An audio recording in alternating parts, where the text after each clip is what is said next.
vypadá to, že je kosa. Je tam mlha, anebo jestli to je smog, anebo jestli to je tím, že je zima.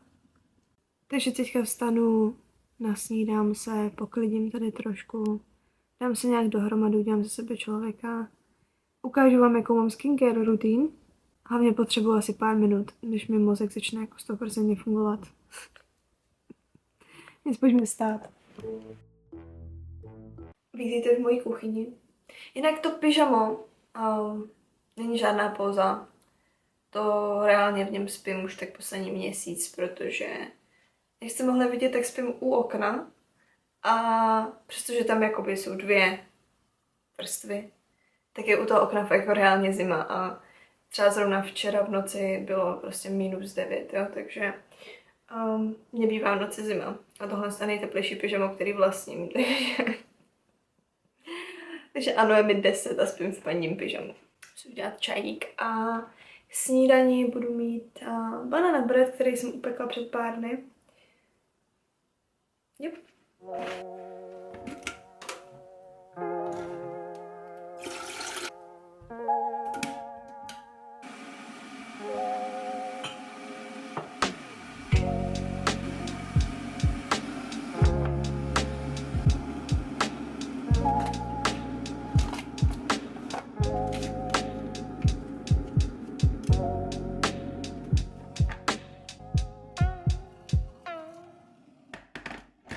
Takže během toho, co se mi bude louhovat čajík, tak si udělám skincare. A vzhledem k tomu, že jdu dneska ven, tak si musím dát extra záležet. Je pravda, že když zůstávám doma, vím, že nikam nepůjdu, tak to jako většinou odfláknu. Ale na tedy. Takže dala jsem si tady svou čelenku, aby mi nezavazaly vlasy a umyla jsem si obličej jenom vlažnou vodou. Omlouvám se za to světlo, ale já fakt nedávám po ránu zásahy bílýma žárovkama a přísahám, v Koreji v každém bytě jsou bílý světla a já si vždycky připadám jak v nemocnici, já to strašně nemám ráda. Takže se vždycky snažím svítit tím nejméně intenzivním světlem, což není ideální na natáčení, ale doufám, že i tak to bude, že bude všechno dostatečně vidět. Takže první věc, kterou na sebe většinou plácám po ránu, tak je toner. Nebudu se pokoušet věci překládat do češtiny, omlouvám se, nemám absolutně tušení, ale this is it. Fokus úplně nefokusuje. Každopádně první věc, toner od Hygge, jak se to čte? Hygge Own Beacon Coming Toner. S tím jako upřímně nešetřím, prostě si naliju do dlaně, co to dá a napetlám to na celý obličej. Excuse me.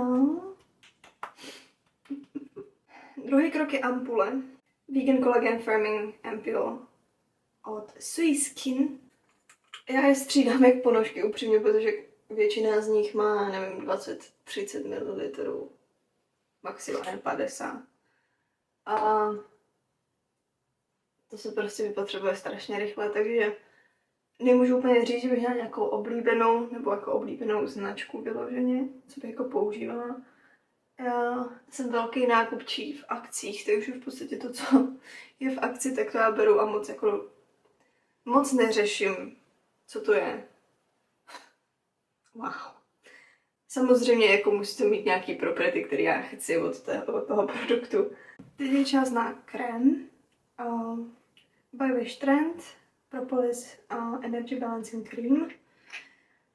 Tenhle jsem si koupila čistě jenom protože má 50 gramů a dá se takhle jako dát na prsty, že do toho člověk nemusí hrabat.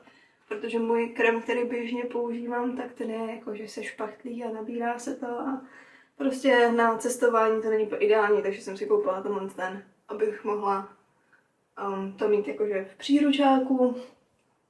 Jako reálně je fajn, je takový lehký, takže občas, když mám náladu, tak si ho dám jako teďka během toho, co jsem v Koreji, protože jsem ho samozřejmě nevypotřebovala.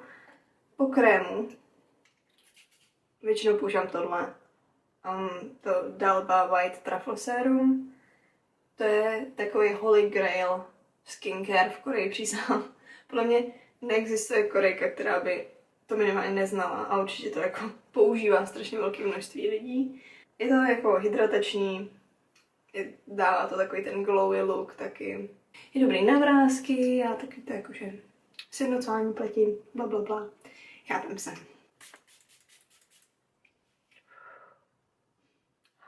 Úplně se lesknu. Už tady natáčím pěkných pár minut, takže můžu vytáhnout sáček z čaje. Sáček z čaje. Čajový sáček z čaje. Jsem ten typ člověka, co prostě musí mít snídaní. Samozřejmě záleží, v kolik stávám, jo? Když se prostě jednou za rok nepodaří a vstanu třeba 12, brunch je OK. Ale třeba absolutně nedávám takový to jakože rovnou oběd. Když jsem se ráno probudila, koukala jsem z okna a viděla jsem tam to šedo. Trochu jsem doufala, že to bude jenom mlha, protože je zima. Ale nope. Ne. No. First things first. Potřebuji se obarvit, ano. Yes. Je to tak, máte pravdu. Důvod, proč si dávám skincare jako první, pak jdu třeba snídat nebo něco, je, že mám radši, když se mi to už trošku jako vystřeba. Není to takový jako overkill potom, když si na to dávám make-up a tak dále. Hormonální akné jako lampusy klasika. To je asi něco, čeho se nikdy jako nezbavím. Teď už je to trošku lepší, ale prostě někdy mám takový jako flíčky právě od nějakých jako pupínků a tak. Takže to musím zlikvidovat. Při tom, co se budu nějakým způsobem chystat, tak bych chtěla mluvit o tom, co mám v plánu na tomhle kanále, proč jsem začala točit. Takový nějaký jako hodně lehký update, co se událo v mém životě za poslední dobu. Jasně vím, že lidi, kteří tohle budou sledovat, tak část už je jakoby v obraze a část vůbec nemá podnětí a z nějakého důvodu mají pořád odběr na mém kanále a teď zjišťuju, že jako ještě furt žiju. Pro vás všechny tak nějak udělám takový jako průřez. Solution Acne Clio Ripeo Kobo Pekty. To jako není vtipný, ale tak. Tahle věc, přísahám, life changer pro mě. Mám někde ještě, po kabelkách, mám někde ještě jako světlejší odstín. Není to taková ta cushion, takový to, co se vystřelilo úplně. Aha, tohle je ten starý. Never mind. Jedno mám jakože zimní, světlejší odstín, ale reálně ten bělejší než já. A je to takhle. To tuhý. Je to super. Mluvám se za tu natáčku, ale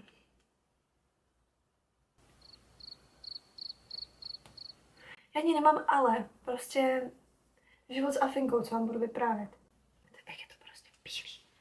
Je to ta dvojka? Je to dvojka. Jo, ještě jsem chtěla říct, že mezi tím, co jsem natáčela, jsem se akorát převlíkla z pyžama, vyčistila jsem si zuby a teďka jsem se tady usadila ke svému improvizovanému kosmetickému stolu, který je zároveň můj pracovní stůl. Ale tady nejlepší světlo, jako, co se dá v tomhle bytě jako získat. Takže životní update. Co se událo? Většina z vás asi ví, že jsem studovala magistra tady v Soulu na Jonci.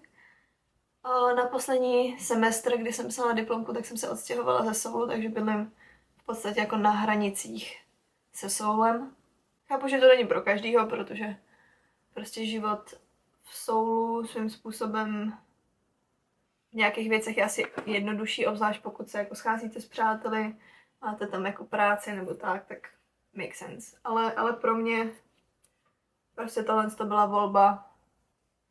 A hlavně z toho důvodu, že jsem věděla, že se potřebuji soustředit.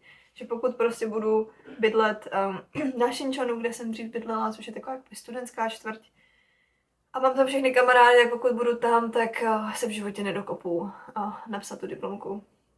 Tada! She exists. Takže mission accomplished.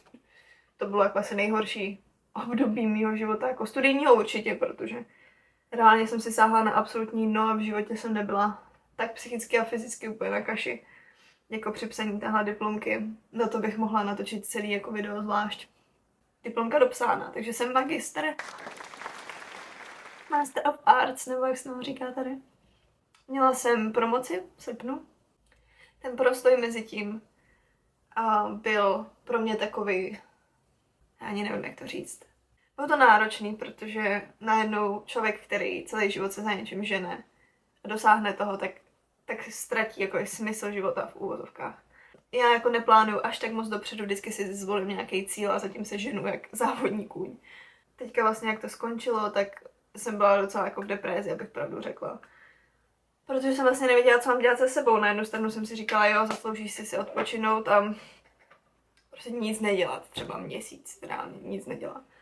Vím, že po asi třeba týdnu, co jsem si jako odpočala, tak už jsem začala mít hrozný výčitky, že nic nedělám. A ta prokrastinace mě úplně jako sežrala zaživa. Takže vlastně v listopadu, myslím, že začátkem listopadu jsem začala streamovat na TikToku. V podstatě na těch streamech řeším Koreu hlavně. Je to jako takový ten klasický Q&A styl,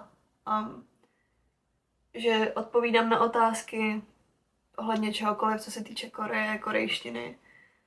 Já nejsem úplně až tak zběhlá, co se K-popu a K-dramat týče, takže jako na tohle téma až tak jako nemluvím, protože nemám moc co říct. A je to fajn, protože pro mě je to přirozenější takhle jako o něčem povídat, než psát příspěvky nebo točit videa.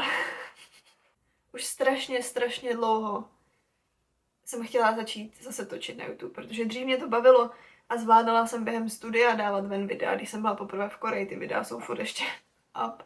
A nechápu, jak jsem to dělala. Já musím hlavně zahodit svůj perfekcionismus, protože já věci přeháním a pak, když se mi něco nelíbí na 100%, tak to prostě discardnu, je to vyhozený by nezájem, to prostě mi nepůjde. Jedním z důvodů, proč jsem začala teďka točit, nebo proč mám v plánu začít jako víc tvořit na YouTube, tak je právě ten podnět ze strany lidí, co chodí na moje streamy, protože se mě ptali, jestli se vrátím na YouTube, spousta lidí mě zná z těch 7 let zpátky, kdy jsem tady točila poprvé nějaký videa. A je to škoda, protože mám co říct, mám co ukázat a jako rozhodně mám strašně moc zážitků, který bych chtěla nějakým způsobem zdokumentovat a mít je prostě takhle venku, abych mohla jim poslat link, když se mi třeba o něčem nechce konkrétně znova mluvit. Lenost. Každopádně berte tohle jako testovací round. Jak dlouho tady budu ještě na sebe patlat tu konturu. Jinak tohle je kontur set od Etude House. Jmenuje se to Krimja Shading. Krimja. Jak se řekne česky Krimja? Stín. Stín shading. Aby jako shading. Rozhodně nejsem žádný odborník přes kosmetiku, přes make-up, takže uvidíte velký jako amatérský výkon tady. It's nothing special. Vzhledem k tomu, že dneska točím poprvé po letech, tak si dám záležet. Pořádně se zmaluju. Tenhle styl, kterým se maluju, tak se takhle maluju jako daily, není to nic extra. Ale zároveň to není ani nejvíc jako usedlej a simple make-up. Já už strašně dlouho používám tady ten Apple Pastel Blusher. Je to odstín RD01. Jo, životní updates. Takže víme, streaming na TikToku mě trošku jako vytáhl z takové jako té post-graduation depky. Pak jsem vlastně odletěla na měsíc do Česka, protože prostě mi něco říkalo, it's time to go. Potřebovala jsem změnu prostředí, potřebovala jsem jako uzavřít tu kapitolu svého studijního života, chtěla jsem vidět kamarády, rodinu, takže jsem odletěla na měsíc do Česka na Vánoce. A jsem zapomněla na jednu zásadní věc. Čech tady může pobývat jenom maximálně 90 dní. V případě, že tady jako turisticky nebo i jako studijně, tak se to furt dá udělat bez víza. Ale když jste někdo jako já, kdo už tady jako žije dlouhodobě, tak musíte mít vízum. Já už jsem tady 4 roky a vlastně potom, co jsem skončila na škole a vlastně mi skončilo studijní vízum, tak jsem musela začít řešit, co dál. No a po té škole vlastně většinou se přechází na takzvanou D10 Kuzik víza, což je Job Seeking víza. V podstatě na tom můžete být půl roku, musíte prokázat, že máte dostatek financí na to, že jste jako zabezpečení, že jako nebudete pracovat, nesmíte na tom pracovat, nesmíte mít žádný příjem. To je takový jako fakt jenom přechodný vízum a Pomáhá to lidem, kteří právě jako dodělali školu a potřebují si najít práci. Ne všichni mají už práci domluvenou, jako během studia, že jo. Jinak k tomu, co já tady dělám s tím blushem. Já jdu takhle jako většinou přes oko, protože mně se hrozně líbí ten styl. Já mám pocit, že to nepřišlo z Japonska, jednu dobu to tady bylo celkem populární. Takový ten, jakože většinou takhle jako červený blush přes oko, pod okem a takhle jako na temples, jak se tomu říká. No to je jedno, titulky. Takový 2 oranžový fleky. Barbara Makeup Guru. Pak mám tady taky od Etudu takovou mini paletku, která je úplně super na cestování, na přenášení všude možně. A je to vlastně všechno, co já jako potřebuju. Je to Play Color Eyes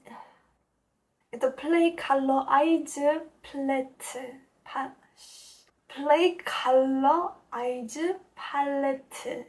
Pardon, já tyhle ty věci fakt jako neumím číst doteď. Play Color Eyes Palette. Orange Mojito. Bude to pod tím v angličtině. Play Color Eyes 02 Orange Mojito. No a jak už mám vlastně tady tuhle část v podstatě jako udělaný eyeshadow, tak já pak vezmu jenom tu světlou a jdu od vnitřku.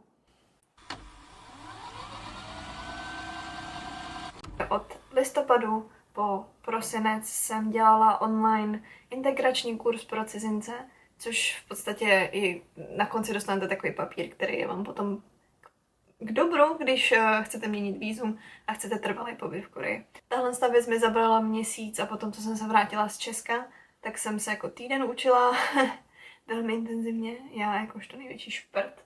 Abych pak zjistila, že ten test byl absolutně primitivní a vůbec jsem se na to nemusela připravovat. Musím si udělat linky a šance, že mi vyjdou pěkný linky před kamerou.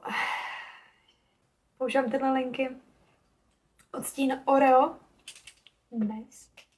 Už teď vím, že to jde úplně špatně. Mně většinou trvá třeba tak 2 minuty si udělat linky. Ale z nějakého důvodu zapnu kameru. A je tak, kdybych poprvé v životě držela v ruce tohle. Moje. To je ta nejodpornější linka, co jsem udělala za posledních několik let. Tahle je furt lepší než tahle. So, bye. One eternity later. It's long. Did I just mess it up? Jak jsem říkala, dělala jsem ten integrační program. V podstatě se musíte naučit všechno od historie, práva, nějaký takový základní symboly Koreje, abyste byli abyste mohli být jako korejský občan. Jako plnohodnotný korejský občan samozřejmě. Protože dneska extra special den, tak si dám i glittery na víčka. Linky máme, glittery máme, kolik mám času?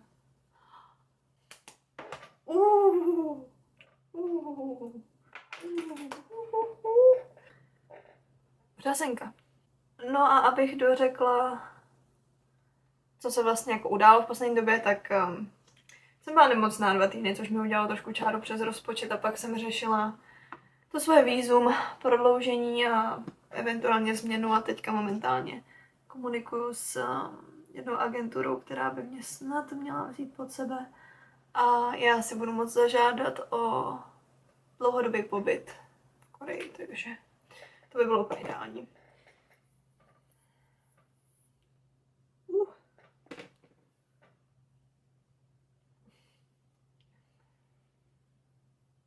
Co si obleču? Jako highlighter používám Supreme Frost Frozen Peach. Kolik highlightů je moc highlightů? Podle mě jako neexistuje taková míra. Každopádně, jestli jsem zapomněla zmínit nějaký zásadní věci, tak určitě se k tomu vrátím v nějakých budoucích videích. Ale takový nějaký průlet posledním rokem jsem vám asi dala. Hodí se k sobě? Bude muset. Tohle je Ink Velvet 26 Nude Peripera. Ještě nevím, co si obleču, ani co si udělám s vlasama, protože mám úplně divoký, šla jsem spát tak nějak napůl s mokrou hlavou a This is what happens. Nemám čas moc přemýšlet nad tím, co se obleču, takže pak vám ukážu hotový produkt.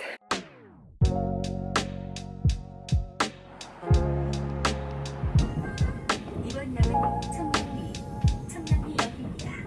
내리실 문은 왼쪽입니다.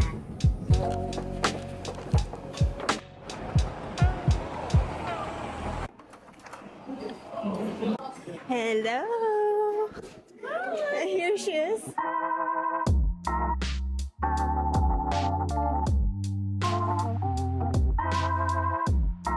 So I got, what was it, hanbok, gnocchi.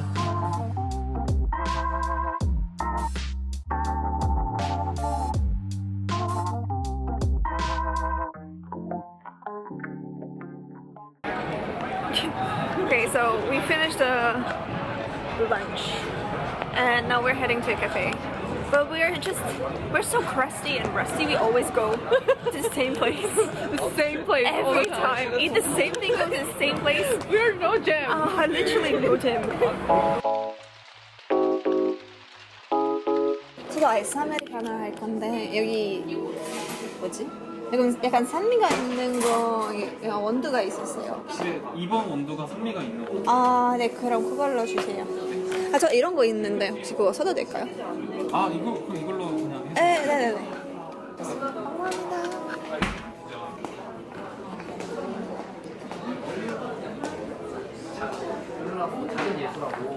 자리 없어? So for those who don't know, this is the thing you get in cafes and restaurants when you order something. We have that in the restaurant. We know. I'm coming from the village called the Czech Republic, okay? So I'll explain to my Czech peeps. I've never seen this thing before.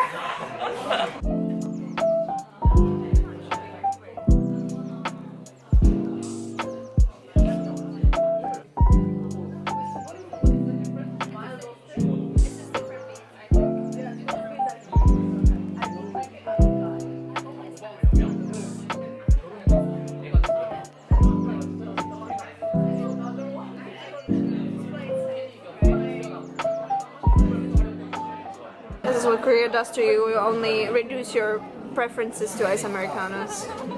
Like, no joke. One eternity later. It's always like, wow. How many hours we spent here? Oh, hello. Thank you for having us. Wow, I'm shiny. So,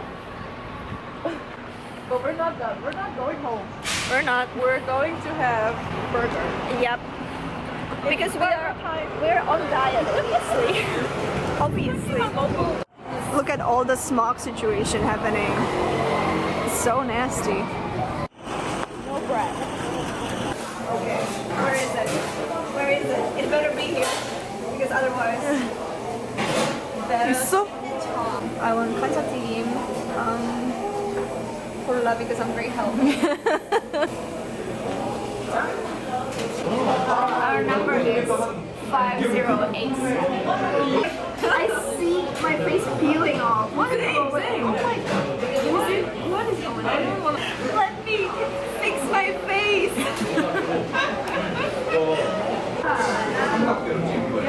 Bon appetit. This is all mine. It's all ours. Yeah, and then? And then? I don't know which one is mine.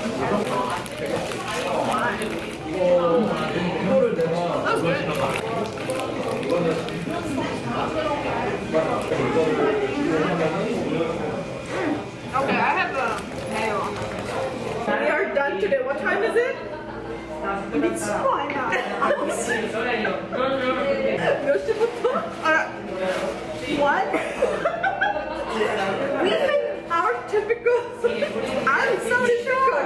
It's the first time I see the time. Babe, why are you sure? It's us. Okay, we feasted and 너무 배불러서 죽겠네 진짜. 너무 배불러서 죽을 것 같아. Ooh, my highlighter. Shows. It's my time to leave. Yes, you need to leave. Okay. Yeah. It was great. 6분 뒤에 가죠. 알았어. 미치겠다. 열심히 뛰어왔는데.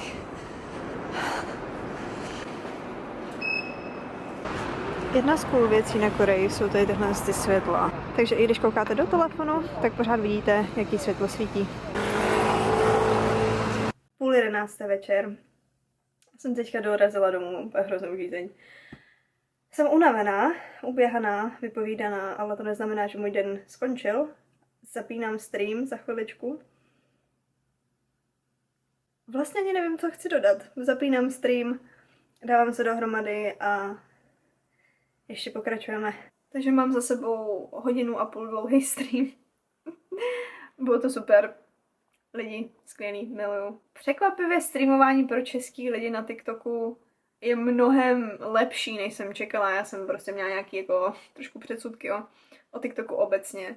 Ale fakt člověk, když to vyfiltruje, tak pak si najde jako super lidi, takže já jsem nadšená, dělám to velmi ráda. Dneska už prostě jsem úplně vyfláknutá a jdu si odlíčit obličej z ksichtu a jdu si lehnout.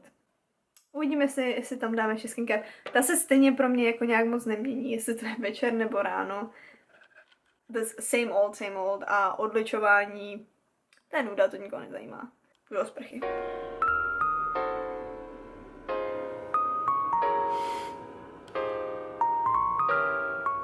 Je to tu.